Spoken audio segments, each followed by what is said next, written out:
Management.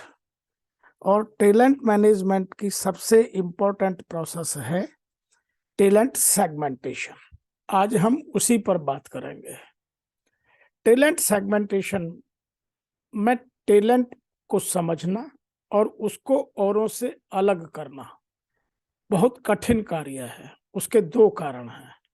Talent segmentation में एक तो परफॉर्मेंस को बेस बनाया जाता है और दूसरा पोटेंशियल को। और किसी का पोटेंशियल असेसमेंट यदि ठीक से ना हो तो उसके लिए काफी सारी प्रॉब्लम्स यह प्रोसेस पैदा कर देती है। इसीलिए इस प्रोसेस में ये दो चीजें बहुत सावधानी से असेस करने की और उनके सेगमेंटेशन में इंपॉर्टेंस देने की है। परफॉर्मेंस और दूसरी है पोटेंशियल असेसमेंट। आइए एक एक करके इन दोनों चीजों को समझते हैं। टैलेंट सेगमेंटेशन एक स्ट्रेटेजिक अप्रोच है जो किसी भी ऑर्गेनाइजेशन को यह समझने में मदद करती है कि उसके प्रॉफिट मॉडल को आगे बढ़ाने में जो टैलेंट चाहिए, जिस तरह की कॉम्पिटेंस या सेट ऑफ कॉम्पिटेंस या स्किल सेट चाहिए, वो किन के पास है और उनको कैसे अप्लाई कर मैनेजमेंट अपने गोल सेटिंग एक्सरसाइज को अचीव कर सकती है। और उसको अचीव करने के लिए जो प्रोसेस अपनाई जाती है वह प्रोसेस ही टैलेंट सेगमेंटेशन की प्रोसेस कहलाती है। जैसा कि मैंने आपको बताया, इसमें दो बेसिक कंसेप्ट हैं। एक है पोटेंशियल असेसमेंट और दूसरा है परफॉर्मेंस मेजरमेंट। तो इसको समझने के लिए एक बात और भी समझनी है कि कुछ लोग टैलेंट और स्किल को एक मान लेते हैं, जबकि टैलेंट और स्किल दोनों बिल्कुल अलग अलग चीजें हैं। स्किल में यदि एटीट्यूड जोड़ दिया जाए तो वह कॉम्पिटेंसी बन जाती है। इसीलिए इन दोनों को यहाँ डिस्क्राइब करना और समझना बहुत जरूरी है। टैलेंट की डेफिनेशन वह है जो प्राकृतिक रूप से किसी का मानसिक एप्टीट्यूड या इनर क्वालिटी जो बिना किसी एफर्ट्स के भगवान ने या उसने अपने आप अपने एटीट्यूड से, अपने पास्ट एक्सपीरियंस से जिन चीजों को अर्न कर अपने आप में डेवलप किया है। और स्किल वह एबिलिटी है जो सीखी जा सकती है, जिसके लिए हम एफर्ट्स करते हैं, लर्न करते हैं और सीखी जा सकती है। इस बात को ऐसे कहा जा सकता है कि एक ड्राइवरिंग के लिए ड्राइवरी को जानना या एक प्रोसेस को जानना फिर उसको इम्प्लाई करना वह स्किल है। How to drive the vehicle यह कोई भी पढ़ सकता है, समझ सकता है, लेकिन उसको स्किल डेवलप करने के लिए पहले उसकी प्रैक्टिस करनी पड़ेगी। लेकिन जो इनबॉर्न क्वालिटी है जो उससे ऊपर की चाहिए वह टैलेंट है कि पूरी जिंदगी आपने गाड़ी ड्राइव की लेकिन कभी भी कोई गाड़ी कोई टच नहीं हुई। ऐसे ही मैनेजमेंट में जो कम से कम गलतियां करेगा, एक बार में अधिक से अधिक अपने एटीट्यूड से आउटपुट देकर प्रॉफिट को या गोल सेटिंग को या उन एक्टिविटीज को जिनसे प्रॉफिट होना है उनको आगे बढ़ाएगा, वह सब टैलेंट की डेफिनेशन में आती है। इसीलिए टैलेंट असेसमेंट की प्रोसेस बहुत जटिल है और उसको लोग आराम से करते हैं। या आज हम टैलेंट असेसमेंट की या पोटेंशियल असेसमेंट की और परफॉर्मेंस मेजरमेंट की बात नहीं करेंगे, समझेंगे कि हम एम्प्लॉय का सेगमेंटेशन कैसे करते हैं और यह क्यों इम्पोर्टेंट है।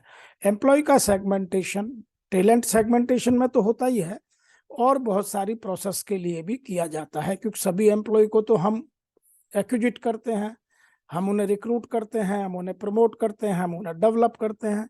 लेकिन कुछ लोग आगे बढ़ते हैं, कुछ लोग मीडियोकर रह जाते हैं और कुछ लोग पुअर परफॉर्मर भी बन जाते हैं। तो उसको समझने के लिए हमें एक एक एम्प्लॉय का डेटा अपने अलग अलग सेगमेंट में समझना बहुत जरूरी है।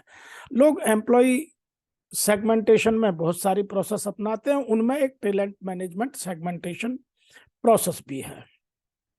आइए अब समझते हैं कि किसी भी ऑर्गेनाइजेशन में एम्प्लॉय का सेगमेंटेशन प्रमुखतया 5 तरह से किया जाता है। वह जिस ऑर्गेनाइजेशन की जैसी नीड है वह अपने हिसाब से करता है, तो वह कहलाता है नीड बेस्ड सेगमेंटेशन, की मेरी क्या नीड है, मुझे किस किस तरह से लोगों का चाहिए। दूसरा पर्सोना सेगमेंटेशन, कि मेरे पास किस किस क्वालिटी के कितने लोग हैं। तीसरा डेमोग्राफिक सेगमेंटेशन, की किस प्रदेश से या किस एरिया से कितने लोग मेरे यहाँ काम करते हैं, वह डेमोग्राफिक सेगमेंटेशन है।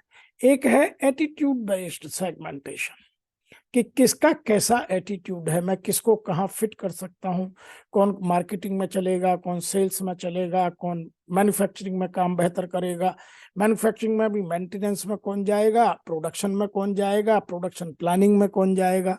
तो वह सब एटीट्यूड बेस्ड सेगमेंटेशन है।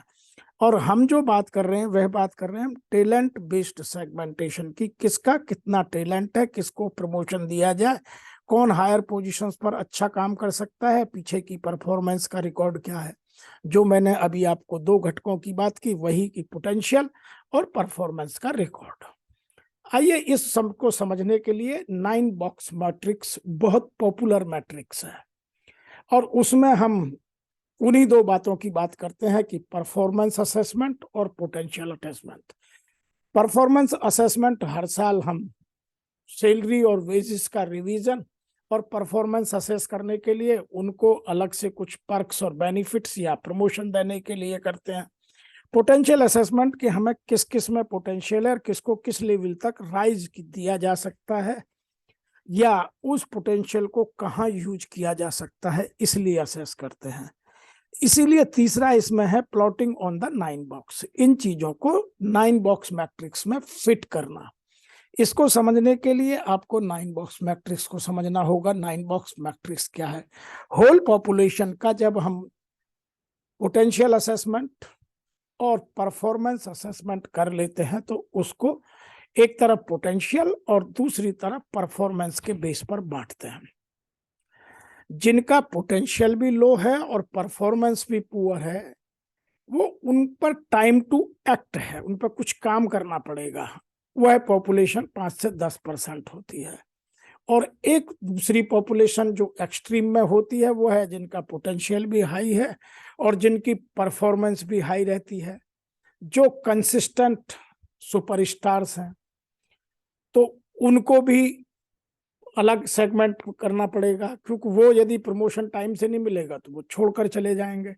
वह संख्या भी 5 से 10% ही होती है अमूमन। जो मेजॉरिटी होती है 60 to 65% पॉपुलेशन जो आती है, वह आती है जिनका पोटेंशियल भी मिड लेवल का है और परफॉर्मेंस भी मिड लेवल की आती है, जिनकी बाइंग बिडिंग टाइम मोटिवेटेड, उनको करना पड़ता है, performance to standard contribute moderately, उनको यह सब समझा करके आगे बढ़ाने की आवश्यकता है। और मैक्सिमम ऑर्गेनाइजेशंस को यही लोग रन करते हैं। अब इसको आप एक और तरीके से भी समझ सकते हैं। दूसरे वो लोग होते हैं जिनका पोटेंशियल तो मीडियम है लेकिन परफॉर्मेंस लो है, तो उनको जरूरी है कि उनको कुछ इम्प्रूवमेंट प्लान देकर उनको डेवलप किया जाए। एक होते हैं जिनमें पोटेंशियल बहुत हाई है लेकिन परफॉर्मेंस लो है, उनमें लैक ऑफ स्किल हो सकती है, लैक ऑफ विल हो सकती है, उनको ट्रेंड किया जा सकता है, स्किल सेट बढ़ाया जा सकता है। दूसरे वो लोग हैं जिनका पोटेंशियल हाई है और परफॉर्मेंस मीडियम है, वो 1 to वॉच है, कि उनको वॉच करिए कि हमने ठीक से असेस किया है या कहीं और किसी कारण से, और यदि आपको लगता है कि उनमें है तो उनको फिर आगे ट्रेंड करिए, काम दीजिए और परफॉर्मेंस बढ़ाकर उनको कंसिस्टेंट सुपरस्टार में कन्वर्ट कीजिए। एक और भी क्लास होती है जिनके अपने करियर का सैचुरेशन आ जाता है, जो प्लेटो बन जाता है, जिनकी परफॉर्मेंस बहुत हाई होती है लेकिन पोटेंशियल उनका खत्म हो चुका होता है, जो लो लेवल पर आ जाता है, जिस पोजीशन पर वो पहुंच चुके होते हैं। उसके बाद उनको प्रमोशन नहीं किया जा सकता, लेकिन परफॉर्मेंस बहुत बढ़िया है तो उनको पैसा देना जरूरी है ताकि वो ऑर्गेनाइजेशन में लंबे समय तक काम करते रहें। एक वो लोग होते हैं जिनका पोटेंशियल तो मिड है लेकिन परफॉर्मेंस बहुत हाई है, उनको भी मौका मिलना चाहिए कि वो भी अपने पोटेंशियल को बढ़ाने के लिए कुछ काम करें। वो टॉप परफॉर्मर्स में जा सकते हैं, लेकिन उनको अपॉर्चुनिटी की तलाश रहती है। तो उनको कभी जॉब में इधर से उधर मोबिलिटी में दीजिए, लोकेशन चेंज कीजिए, बॉस के साथ बदलिए, तो उनको बहुत सारे तरीके से टेस्ट करके उनको भी डेवलप किया जा सकता है। तो यह है 9 बॉक्स मैट्रिक्स हमारी बहुत जरूरी है टैलेंट सेगमेंटेशन प्रोसेस में। और इसी के आधार पर एचआर डिपार्टमेंट हर साल अपने यहाँ प्रमोशन और जो सैलरी का रिवीजन है वह इस आधार पर करने की कोशिश करता है। और जहां इन आधार को साइंटिफिकली, सिस्टमेटिकली, प्रोसीजरली ठीक तरीके से किया जाता है, वो ऑर्गेनाइजेशंस ग्रो करती हैं। और जहां इनमें कुछ गलतियां या खामियां आ जाती हैं, उन ऑर्गेनाइजेशंस में प्रॉब्लम्स बढ़ती है और टैलेंट फिर ड्रेन होने लगता है, छोड़कर जाने लगता है। इसीलिए इस प्रोसेस को बहुत सावधानी के साथ, सिस्टेमेटिक और लॉजिक बेस्ड, डॉक्यूमेंट बेस्ड के आधार पर किया जाना चाहिए।